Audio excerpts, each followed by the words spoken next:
parfois, les mots qu'on dit font plus de mal que le silence.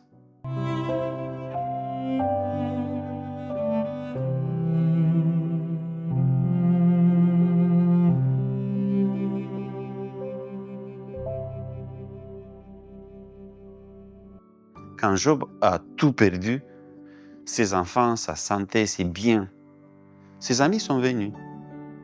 Et là, ils ont fait quelque chose de remarquable. Quelque chose qu'on oublie souvent.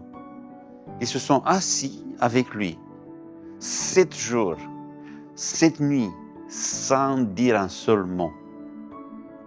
Parce que sa douleur était trop grande pour les mots. Ils l'ont compris. Et tant qu'ils se sont tus, ils étaient des vrais amis. C'est quand ils ont commencé à parler que tout a dérapé. Ils ont expliqué, analysé, corrigé. Et Job s'en trouvait encore plus seul. On fait pareil parfois. Quelqu'un s'ouvre, partage une vraie douleur et presque aussitôt on répond « Je comprends.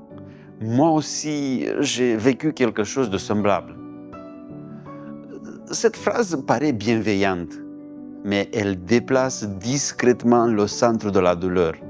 Sans le vouloir, on vole la scène à l'autre. Ésaïe nous dit ceci de Dieu lui-même.